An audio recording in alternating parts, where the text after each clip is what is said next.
শিখন ও শিক্ষণ নামক ইউটিউব চ্যানেলের পক্ষ থেকে সকলকে আবারও স্বাগত জানাচ্ছি। আমরা এই অনেকদিন পরে গত কয়েকদিন ধরে আবার নিয়মিত শুরু করেছি আমাদের এই শিখন এবং শিক্ষণ চ্যানেলের যে কার্যক্রম সেটা, এবং সেখানে মূলত এখন শিক্ষার্থীদের কথা একটু ভাবা হচ্ছে, বিভিন্ন ক্লাসের শিক্ষার্থীদের কথা, যাদের বিভিন্ন ক্লাসে বাংলার বিভিন্ন বিষয় পাঠ্য তালিকায় আছে, যে বিষয়গুলো তারা একটু আমরা যদি একটু বলে দিই ক্লাস নেওয়ার মতো করে তাহলে তাদের পক্ষে সুবিধা হয়। সে কথা ভেবেই আজকে বলবো বিজন ভট্টাচার্যের লেখা একটি বিশেষ একাঙ্ক নাটক আগুন নাটকটি সম্পর্কে। এই নাটকটি একাদশ শ্রেণীর যে সেকেন্ড সেমিস্টার এখন চলছে তাতে পাঠ্য তালিকাভুক্ত রয়েছে, এবং আমরা জানি যে বাংলা গণনাট্য আন্দোলনের অন্যতম পুরোধা ব্যক্তিত্ব বিজন ভট্টাচার্য। তার যদি জীবৎকালের কথা আমরা ভাবি 1915 থেকে 1978 এই তার জীবনের সীমা। যে নাটকটি তাকে বাংলা গণনাট্য আন্দোলনের ক্ষেত্রে অবিসংবাদিত প্রতিষ্ঠা দিয়েছিল সেই নাটকটি অবশ্য আগুন নয়, তার নাম নবান্ন। এই আগুন নবান্ন নাটকের আগে লেখা আমাদের মনে হয় যে নবান্ন যেভাবে বাংলাদেশে সাড়া ফেলেছিল, সমগ্র বঙ্গদেশে সাড়া ফেলেছিল নবান্নের অভিনয়, গণনাট্য একটা নতুন প্রযোজনা, সেই শ্রীরঙ্গমে প্রায় 7 দিন ধরে টানা নবান্নের একদম যাকে বলে হাউসফুল অভিনয় হয়েছিল, এবং তারপরে নবান্ন নানাভাবে বাংলা নাটককে প্রভাবিত করেছে। সেই নবান্নের সূত্রপাত এই আগুনের মাধ্যমেই হয়। আগুন কিন্তু একটি একাঙ্ক নাটক যার 5টি দৃশ্য আছে, এবং এই আগুন নাটকটি 1943 খ্রিস্টাব্দের 23 এপ্রিল অরণি পত্রিকায় প্রকাশিত হয়েছিল। পূর্ণাঙ্গ গ্রন্থ আকারে আলাদা করে নাটক হিসেবে এটা প্রকাশিত হয়নি। পরবর্তীকালে বিজন ভট্টাচার্যের যে রচনা সংগ্রহ তাতে এই নাটকটি স্থান পায়। সব থেকে বড় কথা হচ্ছে যে এই নাটকের কথা বলতে গিয়ে শ্রমিক বন্দ্যোপাধ্যায় তিনি বিজন ভট্টাচার্যের রচনা সংগ্রহের ভূমিকায় লিখছেন যে 1943-এর মহামন্বন্তরের আগেই খাদ্য মজুত করে কৃত্রিম খাদ্যাভাব সৃষ্টি করে মন্বন্তরের যে প্রস্তুতি শুরু হয়ে যায় তারই ছবি আগুন নাটকের কিউএ। হ্যাঁ, এটা খুব সত্যি কথা যে আগুন প্রথম আমাদের দেখায় যে এই যে মন্বন্তর মানে খাদ্যাভাব, চূড়ান্ত খাদ্য সংকট, চাল ডাল খাদ্য সামগ্রীর এমন অভাব যে না খেতে পেয়ে মানুষ মারা যাচ্ছে। এই পরিস্থিতি যখন তৈরি হয়েছিল এদেশে, সেটা বাংলা 1350 বঙ্গাব্দ, 1943 খ্রিস্টাব্দ। 50-এর মন্বন্তর বা 43-এর মন্বন্তর বলা হয়। এই আগুন, জবানবন্দি ইত্যাদি নাটক বা নবান্ন সবই কিন্তু এই মন্বন্তরের প্রেক্ষাপটে লেখা। তবে মন্বন্তরের যে প্রাথমিক বিষয়টি যে মানুষের দ্বারা তৈরি হয়েছিল, কিছু অসাধু ব্যবসায়ী, একেতে তো বন্যা, তারপরে ঘূর্ণিঝড় ইত্যাদিতে প্রচুর ফসল বিপর্যস্ত হয়েছিল। তারপরে দ্বিতীয় বিশ্বযুদ্ধের সময়ে বিভিন্ন দেশের পতন ঘটে, বিশেষ করে আমাদের পার্শ্ববর্তী দেশ রেঙ্গুন, বর্মার রেঙ্গুনের পতন ঘটে, যার ফলে সেখান থেকে কিছু চাল আমদানি হতো আমাদের দেশে, সেই চালের আমদানিটা বন্ধ হয়ে যায়, এবং খুব খুব দ্রুততার সঙ্গে ধানের চালের বাজার মূল্য বাড়তে থাকে। আর কৃষকের ফসলের জমিতে যেহেতু উপর্যুপরি ফসল হয় না কয়েক বছর, একটা খরা, বন্যা এই সমস্ত ক্ষেত্রে ফসলের চাষ বিঘ্নিত হয়, এবং যার ফলেই কিন্তু আর সঙ্গে কিছু অসাধু ব্যবসায়ীরা যারা খাদ্য সম্পদ মজুত করে রাখে, কালোবাজারি করে, তাদের দ্বারাই একটা ভয়াবহ সংকট তৈরি হয়। এবং সেই সংকটের ছবিতে কিভাবে মানুষের জীবন আবর্তিত হচ্ছে, খাবার নিয়ে, চালের জন্য লাইনে, রেশনের দোকানে লাইন দিতে গিয়ে কিভাবে তাদের জীবন কাটছে, এবং তখন সেই ক্ষুণ্ণিবৃত্তি নিবারণ, মানে কি খাবো। আসলে এটা খুব সত্যি কথা যে আমরা যেহেতু আমরা কি খাবো এই ব্যাপারটা নিয়ে আমরা এখন খুব একটা চিন্তিত থাকি না বলে বিষয়টা আমাদের কাছে ততটা গুরুত্ব পায় না। কিন্তু যখন যে সমাজে বা যে পরিস্থিতিতে, যে প্রেক্ষাপটে একটা মানুষকে সকাল থেকে চিন্তা করতে হয় তার পেটের যে খিদের একটা আগুন আছে, একটা জ্বালা আছে, মানে খিদের আগুন বলে একটা কথা আছে, মানে পেটের মধ্যে যখন জ্বালা পোড়া শুরু হয়, আগুনের যেমন জ্বালা পোড়া হয় তেমন খিদের একটা জ্বালা পোড়া কিন্তু মানুষের পেটের মধ্যে ঘুরতে থাকে, এবং সেই জ্বালা পোড়ার ইন্ধন তখন তাকে শান্ত করার জন্য খাবার দরকার। কিন্তু খাবারই যদি আমরা না দিতে পারি তাহলে কিন্তু সেই পেটের আগুন, খিদের আগুন কিন্তু জ্বলতে থাকে। আগুন নাটকের নামের মধ্যেও এই বিষয়টির ইঙ্গিত আছে। তা যে কোনো একটা নাটক হয় তো সংলাপের মাধ্যমে নাটক এগোয়, এবং নাটকে কতগুলো চরিত্র থাকে যারা সংলাপ বলে এবং সেই সংলাপের মাধ্যমে নাটক এগিয়ে যায়। এবং বিজন ভট্টাচার্যের এই আগুন নাটকটি একদম গ্রামের কথ্য ভাষায় লেখা। বাংলা ভাষার যে বিভিন্ন উপভাষা আছে তেমনই একটি উপভাষা, এটাকে আমরা বলতে পারি গ্রামের ভাষা। কখনো কখনো একদম সুস্পষ্ট সুনির্দিষ্টভাবে এটাকে বঙ্গালী উপভাষা এরকম একদম বলাও যাবে না, কিন্তু এটা সত্যি কথা যে গ্রামের একটা ঠিক মান্য চলিত যে বাংলা বা যে স্ট্যান্ডার্ড যে বাংলা ভাষা, মান্য ভাষা, বা যেটাকে আমরা এখন বলি কলকাতার ভাষা, সেই ভাষায় কিন্তু লেখা নয়। আমাদের অনেক সময় কিন্তু মনে রাখতে হবে যে একদম গ্রামের লোকেরা যে ভাষাটিতে কথা বলে সেই আঞ্চলিক কথ্য ভাষায়, বাংলা ভাষাই সেটা, কিন্তু একদম ঠিক মান্য চলিত বাংলা নয়, এটা মনে রাখতে হবে। কাজেই কিছু কিছু শব্দের অর্থের ক্ষেত্রে আমাদের একটু অসুবিধা হতে পারে, কিন্তু আমরা সেটা পরিষ্কার করব কি বলা হচ্ছে। তাহলে চরিত্রলিপিতে আমরা দেখছি পুরুষ, সেভিক, নেত্য, কৃষাণ, সতীশ, জুড়ন, হরে কৃষ্ণ, প্রথম পুরুষ, দ্বিতীয় পুরুষ, তৃতীয় পুরুষ, সেভিক গার্ড, মুসলমান, মুসলমান ভাই, এরকম নানা রকম চরিত্র আছে। নেত্তর মা, কিষানী, কিষানীর বউ, ক্ষীরি, সতীশের বউ, হরে কৃষ্ণের বউ, আমরা 4টি মহিলা চরিত্র দেখতে পাচ্ছি আর কি, আর সবই প্রায় পুরুষ চরিত্র। তা যাই হোক, আমরা একটু দেখি যে দৃশ্যের পরে দৃশ্য নাটকটি এগিয়েছে, এবং দৃশ্যগুলি কিন্তু ছোট ছোট দৃশ্য, কোনো কোনো দৃশ্যকে কিন্তু স্বয়ং সম্পূর্ণও মনে হচ্ছে, আলাদা আলাদা করে একটা এপিসোডের মতো করে যদি ব্যাপারটাকে ভাবি আর কি। এবং প্রথমেই কিন্তু একটা দারুণ সেই দৃশ্য নির্দেশ বা মঞ্চ নির্দেশ দেওয়া হয়েছে যে কিরকম হবে মঞ্চটা, যেখানে এই অভিনয়টা হবে আর কি। প্রথম দৃশ্যেই মঞ্চ নির্দেশের জন্য কিছু বর্ণনা আছে, আমরা একটু পড়ে যাব যাতে আমাদের ছাত্রছাত্রীদের সুবিধা হয়। আসলে এখান থেকে প্রশ্ন উত্তর একভাবেই আসতে পারে, সেটা হচ্ছে যে কোনো একটা লাইন তুলে এটা কে বলেছে, কেন বলেছে, কি প্রসঙ্গে বলেছে, তার তাৎপর্য কি, মানে কোনো একটা কথার তাৎপর্য আলোচনা করো, এইভাবেই প্রশ্ন আসবে।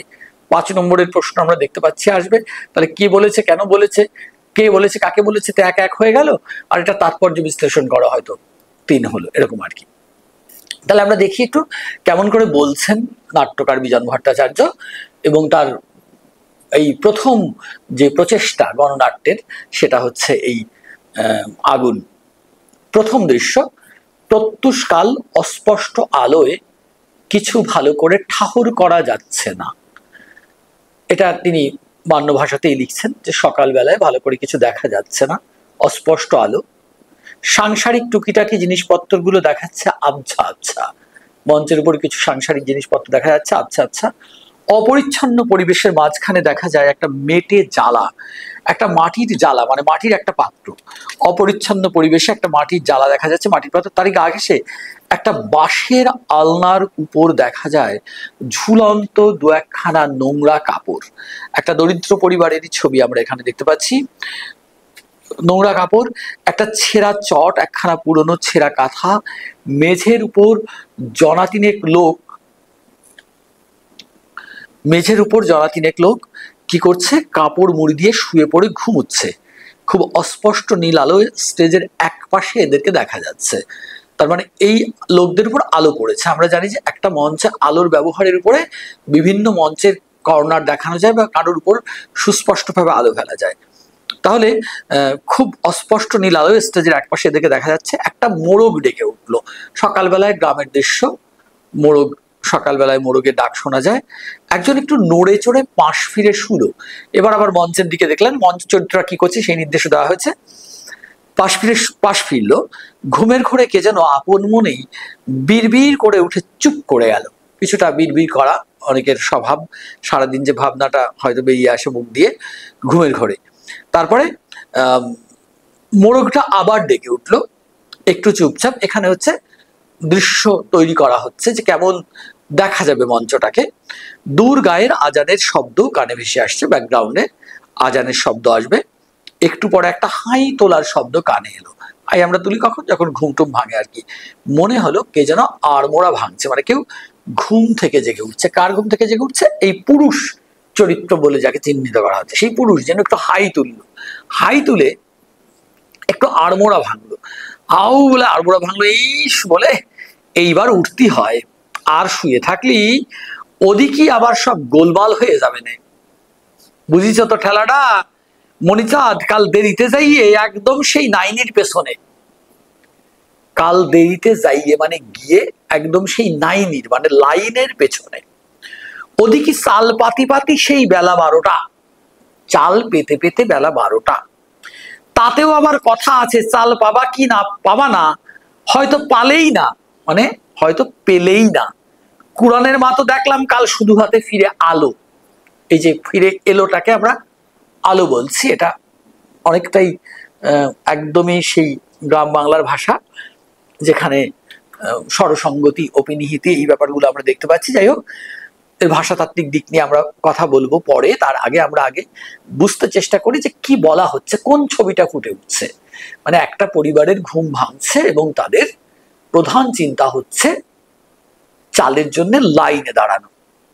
একটা বিড়ি ধরায়, লোকটা শুয়ে শুয়ে অস্পষ্ট আলোয়, বিড়ির আগুনের আনাগোনা বেশ সুস্পষ্ট, মানে বিড়ির আগুনের আনাগোনা মানে বিড়িটা মুখের কাছে নিচ্ছে, হাত থেকে সরাচ্ছে, এটা দেখা যাচ্ছে, মুভ করছে আগুনটা, বিড়ির আগুনের আনাগোনা খুব সুস্পষ্ট। এই নৃত্য বলে চিৎপাত হয়ে ঘুমোচ্ছিস যে বড় আরামে, ওই পুরুষ লোকটি বলছে নেত্য বলে একজনকে, এদিকে ফর্সা হয়ে আলো খেয়াল আছে, ফর্সা হয়ে এলো, আলো মানে এলো, খেয়াল আছে, উঠে পর উঠে পর, চাল আজ আর পাতি হবে না রে ইস্কেনে, মানে দেখিস আজ আর চাল পাবি না, মানে দেরি করলে গিয়ে চাল পাওয়া যাবে না, কারণ আগের থেকেই সবাই চাল নিয়ে চলে যাবে, লাইনে দাঁড়িয়ে কোনো লাভ হবে না। আবার একটু চুপচাপ লোকটা পাশ ফিরে শুয়ে বিড়ি টানে, হঠাৎ উঠে বসে গা ছেড়ে, না এই রকম ভাবে সময় নষ্ট করলেই হয়েছে আর কি। মানে আমরা বুঝতে পারছি এই পুরুষ চরিত্রটি সংসারের দায়িত্ববান পুরুষ, এবং সে ভাবছে যে কেউ গা করছে না ব্যাপারটা নিয়ে, সিরিয়াস নয়, সেই সিরিয়াস হয়ে উঠে চালের দোকানে গিয়ে চাল যেখানে পাওয়া যাবে সেখানে লাইনে দাঁড়াবে। না এরকম ভাবে সময় নষ্ট করলে হয়েছে আর কি, পাশের ঘুমন্ত স্ত্রীর গায়ে ঠেলা মারে, হ্যাঁ দেও নেত্তর মা, বোঝা যাচ্ছে তাহলে পুরুষ লোকটি নেত্তর বাবা, সে নেত্তর মাকে ঠেলা মারছে, হ্যাঁ দেও নেত্তর মা, ওটাই বেলা, আর কত ঘুমবি কদিনই, কলমি শাক, দাঁতন কাঠি আর কলা টলা যা কিছু রাখিছিস খপ করে গোছায় এনে ওইগুলো বিক্রি করে শেষ পরে তো নাইনি গিয়ে চাল কিনিবি। তাদের যে সামান্য আয়োজন, এই যে দাঁতনের কাঠি বা শাক, কলমি, কলা, যা তাদের ফলন সামান্য আছে, সেটুকু বিক্রি করে তার চাল কিনতে চাইছে, মানে ভাতের খিদেটা এখানে কিন্তু বড় খিদে। কত সকালে যাবি ততই ভালো, যত সকালে যাওয়া যায় ততই চাল পাওয়া যাবে, নে উঠে পড়, আর দেরি করিস নে, কই উঠলি না এখনো, মানে এখনো এখনো এখনো, তো থাক শুয়ে তোরা, আমি চললাম, আমি চললাম থেকে চললাম। গামছাখানা বারদেক ঝেড়ে কাদের উপর ফেলে লোকটা ব্যস্তভাবে বেরিয়ে পড়ে। একটু পরেই উঠে বসে নেত্তর মা, নেত্তর গায়ে ঠেলা মারে মেরে বলে, নেত্তর বাবা তাহলে বেরিয়ে গেল। পুরুষ লোকটি, নেত্তর মা, নিতাই নিতু, ও বাবা নেত্য নে উঠে পড় বাবা এই বেলা। এবার স্ত্রী লোকটি মানে পুরুষ লোকটির স্ত্রী তার ছেলেকে ডাকছে, একটা মোরগ আবার ডেকে উঠলো দূরে, একটা কুকুর ডাকছে শোনা যায়। নেত্য আড়মোড়া ভেঙে উঠে বসে, কি হয়েছে সকালবেলায়? আস্থা তাল হয়েছে, রোজ সকালে একটু ঘুমানোর জনাই, কি এক নাইনির তাল হয়েছে, মানে লাইনে দাঁড়ানোর তাল হয়েছে। নেত্তর মা, ঘুমোসক্ষণ বাবা ঘুমোসক্ষণ, দুপুরবেলা ঘুমোসক্ষণ, এখন চল নে উঠে পর খপ করে, এই যে তাড়াতাড়ি উঠে পর, ঝপ করে উঠে পর, খপ করে উঠে পর, এগুলো গ্রাম্য কথায় ব্যবহার করা হয়, খপ করে। নেত্তর মা তাড়াতাড়ি ওর বাজারের সওদাগুলো একটা ঝুড়িতে গোটো করে আনে, মানে গুছিয়ে আনে, কলমি শাকগুলোর উপর নেত্তর মা বারদিক জলের ছিটে দেয়, তারপর ছেলেকে নিয়ে দ্রুত পদে বেরিয়ে পড়ে। প্রথম দৃশ্য শেষ হয়ে গেল।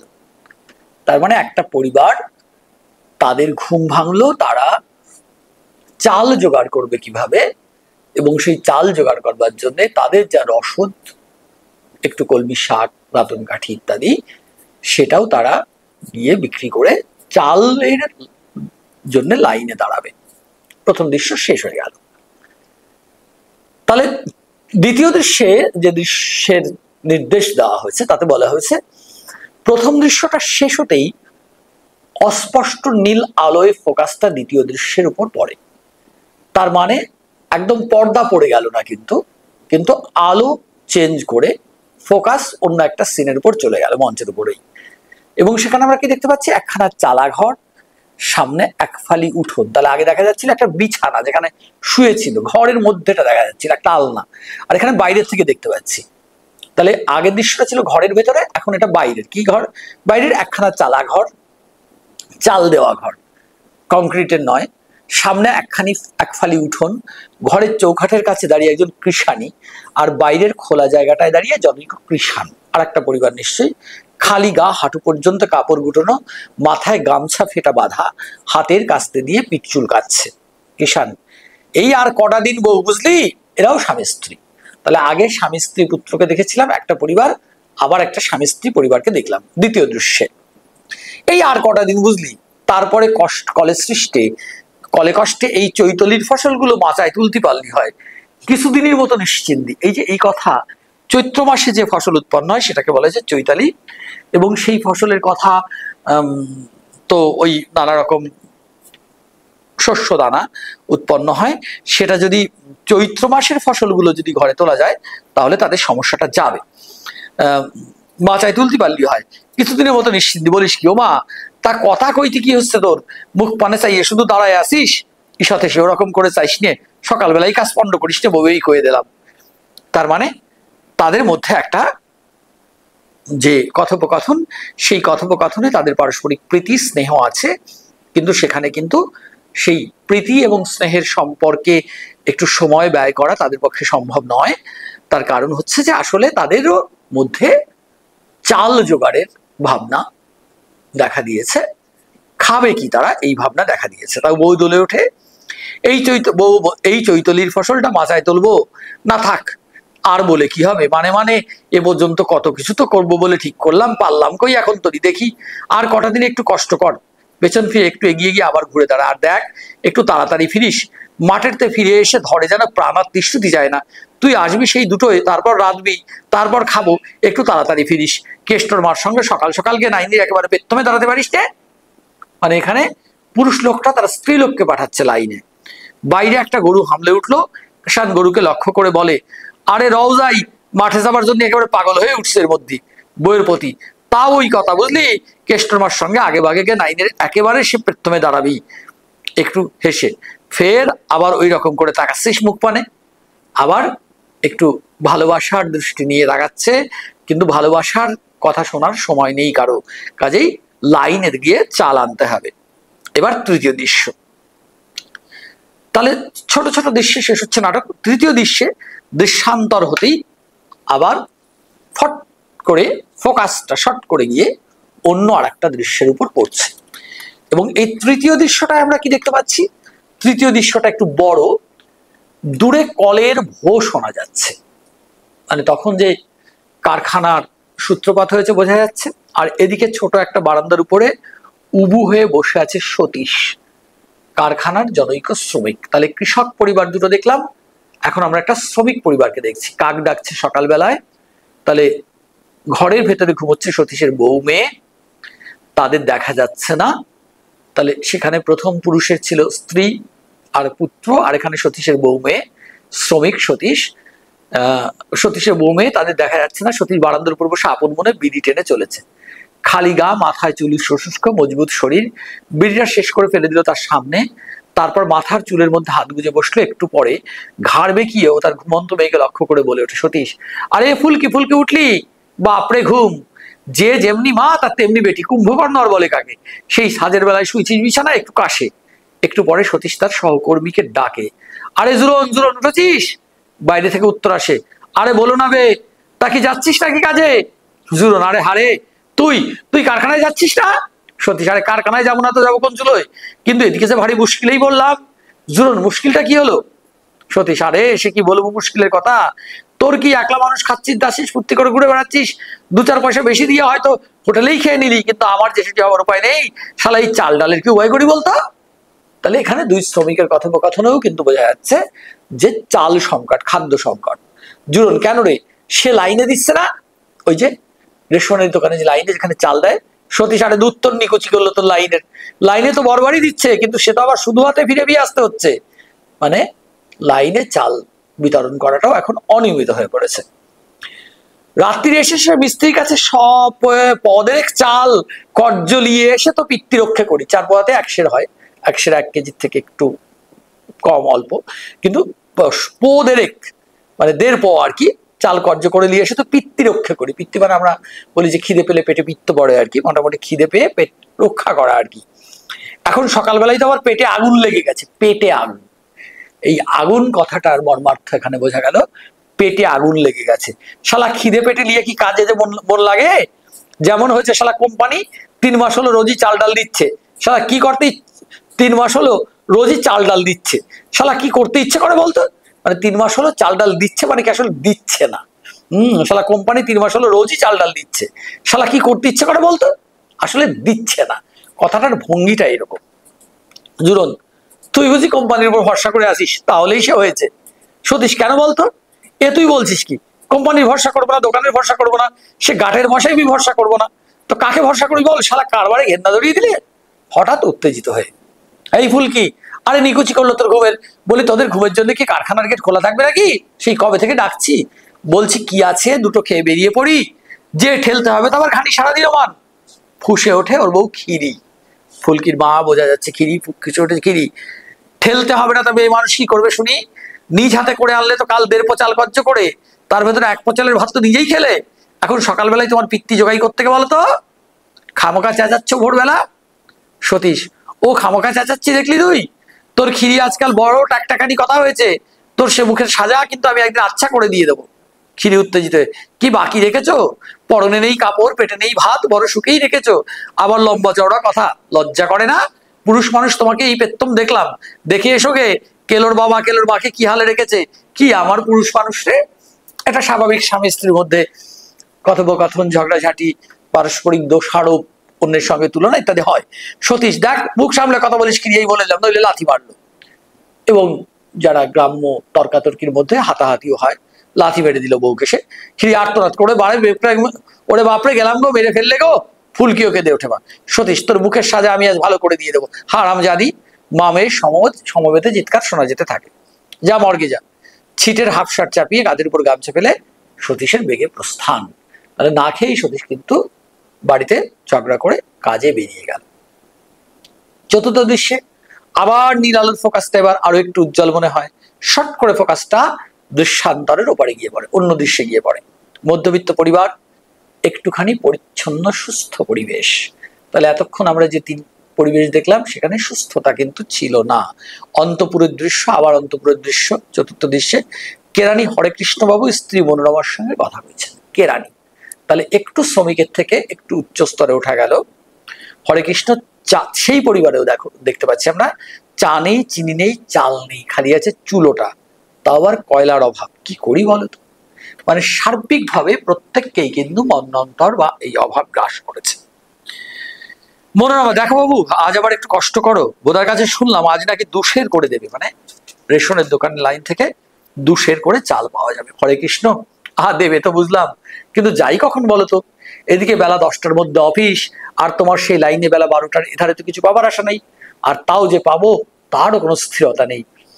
দোকানি হয়তো শেষকালে হাত উল্টে বলে পুড়িয়ে গেছে, মহা মুশকিলেই পড়া গেল দেখছি। মনোরমা, কেন অফিস থেকে যে চাল ডাল দেবার কথা ছিল?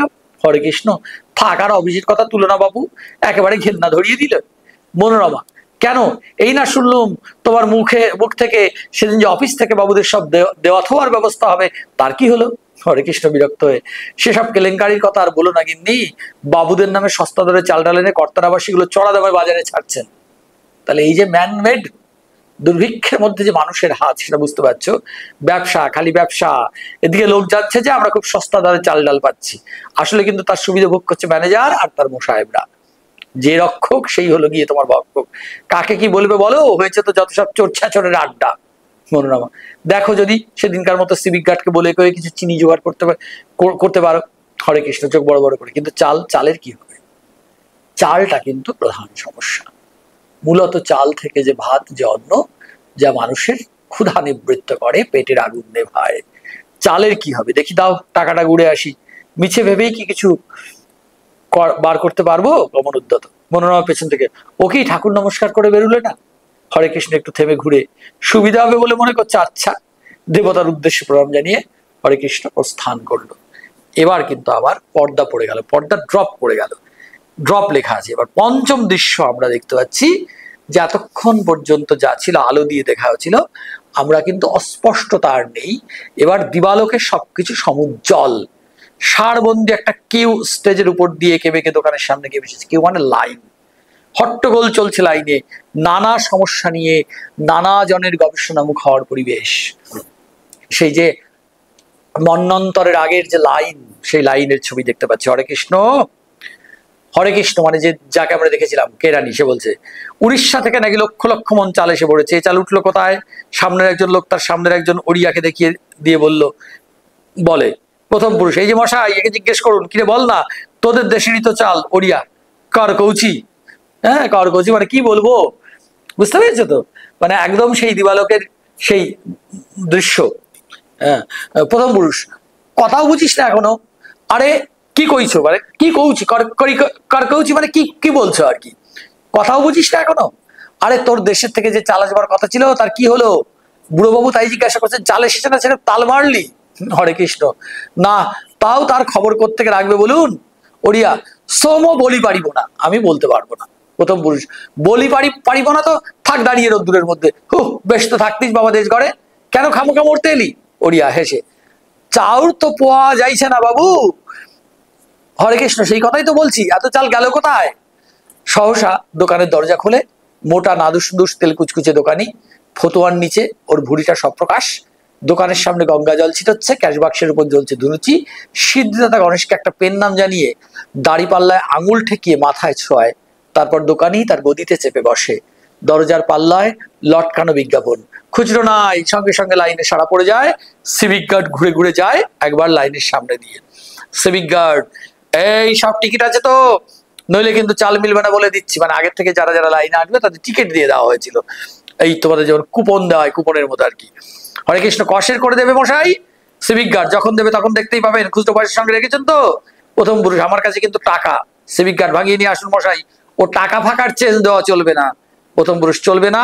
আপনার কোন আইনে লেখা আছে মশাই সকলের কাছেই যে খুচরো থাকবে, এমন কি কোনো কথা ছিল? সিভিক গার্ড, না থাকে তো নেবেন না চাল, ওসব আইনের কথা বলবেন আদালতে গিয়ে, এখানে নয়। হঠাৎ সিভিক গার্ড বো করে ছুটে গিয়ে একটা লোককে লাইন থেকে হিচ টেনে বার করলো। সে বাইরে থেকে এসেই ভেতরে ঢুকে পড়ছে নবাব পুত্তুর।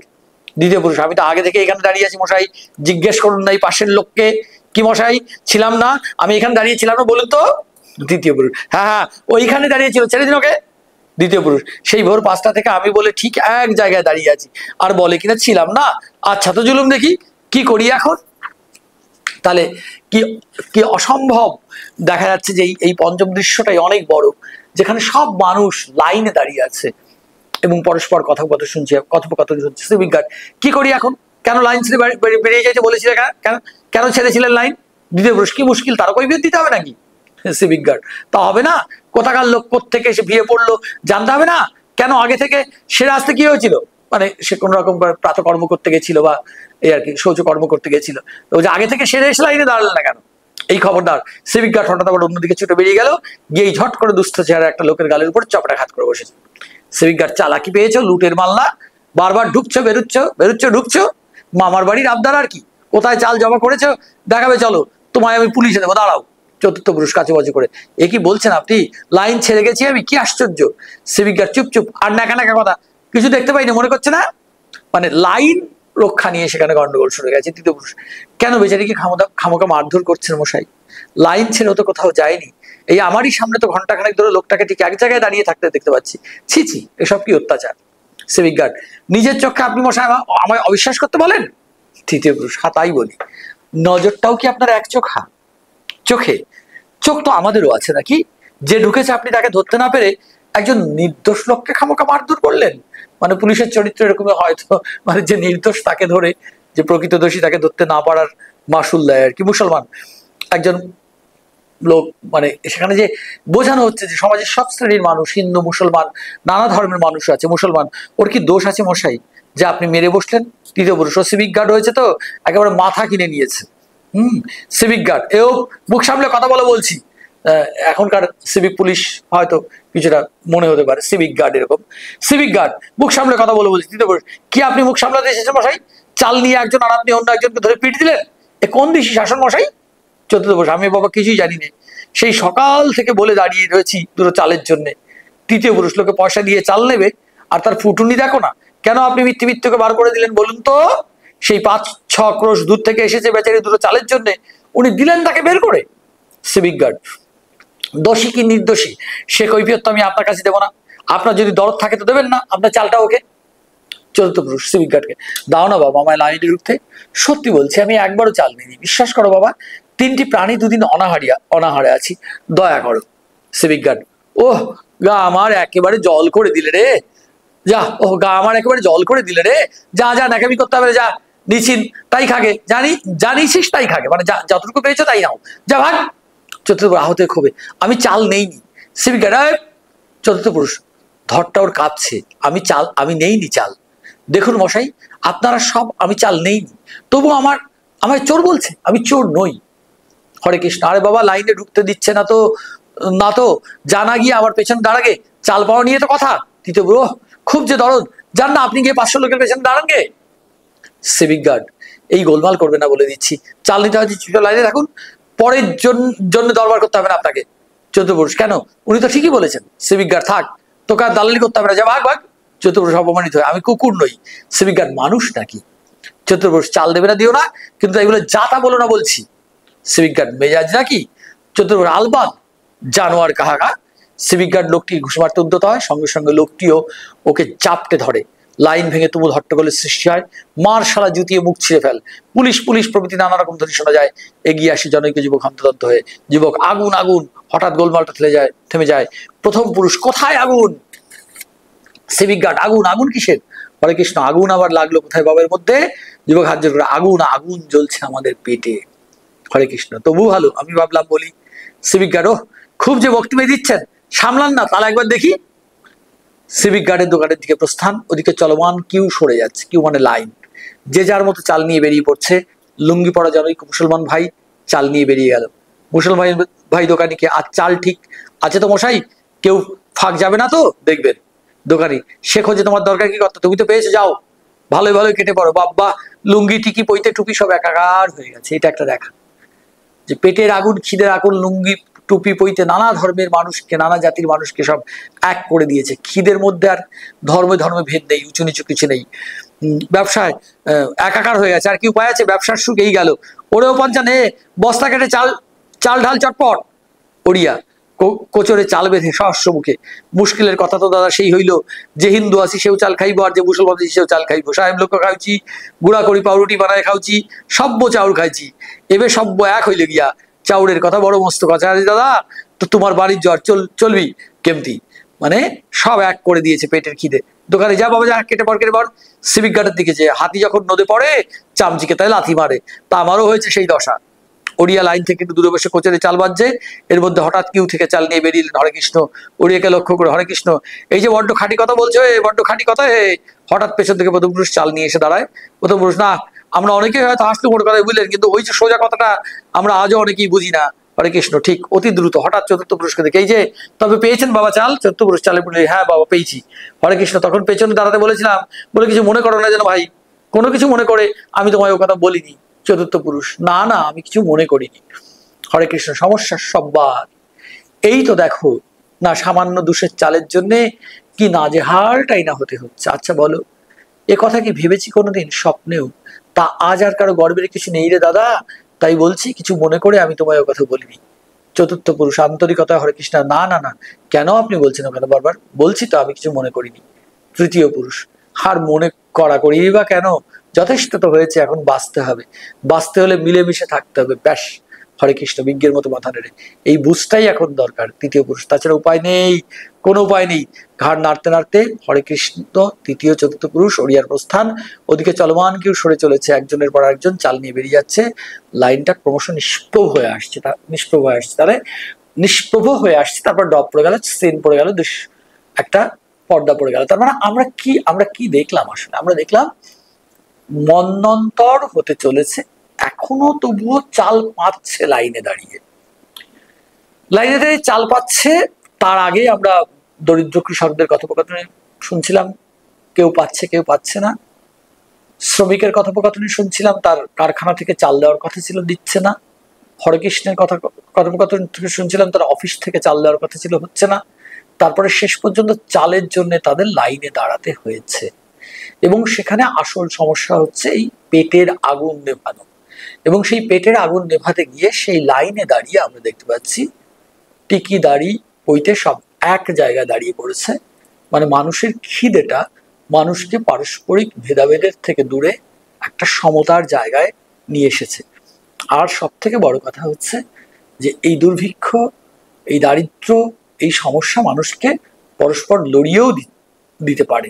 যেমন লাইন নিয়ে, লাইন রক্ষা নিয়ে, কার লাইন কত নম্বরে ঝামেলা হচ্ছিল, কিন্তু শেষ পর্যন্ত যে মানুষের সুবুদ্ধির উদয় হয়। বিজন ভট্টাচার্যের নাটকে শুধু দুর্গতির কথা নেই, শেষ পর্যন্ত একটা প্রতিরোধের কথাও আছে। আগুন নাটকেও আমরা দেখতে পেলাম যে একদম মারামারি হয়ে সবকিছু ভণ্ডুল হয়ে গেল না, সবাই একটু একটু করে চাল নিয়ে বাড়ি ফিরতে পারলো। তা আমি শিক্ষার্থীদের কাছে যেটা বলি যে প্রত্যেকটা শব্দেরই মানে বোঝা যায়। একটু নাজেহাল হওয়া মানে হয়রান হওয়া, অনাহারে মানে উপবাসে থাকা, হ্যাঁ, চাউর হচ্ছে চালের কথা বলা হচ্ছে, এরকম নিষ্প্রভ সব সব শব্দের এখানে অর্থ বোঝা যাবে একটু যদি বুদ্ধি করে ধরে ধরে তোমরা যদি চরিত্রগুলো খেয়াল করো। এই যে হরে কৃষ্ণ, চতুর্থ পুরুষ, তারপরে হচ্ছে সিভিক গার্ড, এই চরিত্রগুলোর দিকে যদি খেয়াল করো কোন চরিত্রটা কিরকম। আর প্রথমেই তো চরিত্র লিপি, চরিত্রদের পরিচিতি দিয়েছেন নাট্যকার, এবং সেখান থেকে দেখে নিয়ে যে কোন চরিত্রটা কোথায় কি কোন ভূমিকা রাখলো, পুরুষ চরিত্র কোন ভূমিকা রাখলো, সিভিক গার্ড কোন ভূমিকা রাখলো, ওড়িয়া লোকটা কি ভূমিকা রাখলো, এবং এখানে চতুর্থ পুরুষও তারও একটা বিশেষ ভূমিকা আছে, তার কোনো নাম দেওয়া হয়নি। এরকম চারজনকে প্রথম পুরুষ, দ্বিতীয় পুরুষ, তৃতীয় পুরুষ, চতুর্থ পুরুষ বলা হয়েছে। পুরুষ চরিত্রগুলোর পাশাপাশি নারী চরিত্রগুলো কেমন, মূলত এখানে পুরুষ চরিত্রের প্রাধান্য। এইভাবে আসলে টেক্সটটা থেকেই বের করতে হবে যে আমার প্রশ্ন উত্তর কি হতে পারে, বা আমরা কিভাবে বিজন ভট্টাচার্য একটা সময়কে, একটা সমাজকে, তার বাস্তবতাকে তুলে ধরলেন, এবং শুধু তুলে ধরলেন না, এবং মানুষের মধ্যে যে শুভবুদ্ধি, সেই প্রচন্ড মন্বন্তরে কাহিল হয়েও, চালের লাইনে দাঁড়িয়েও, সমস্ত কষ্ট সহ্য করেও কিভাবে মানুষ পরস্পর কাছাকাছি চলে আসে, আপন হয়ে যায়, মানুষের মধ্যে একটা ঐক্য তৈরি হয়, এই ব্যাপারটা খুব সুন্দরভাবে দেখিয়েছেন বিজন ভট্টাচার্য আগুন নাটকে। এবং এই খিদের আগুন, পেটের আগুন, এই এই এই এই সূত্রে এই আগুন নামটাও সার্থকতা লাভ করেছে। ধন্যবাদ সবাইকে।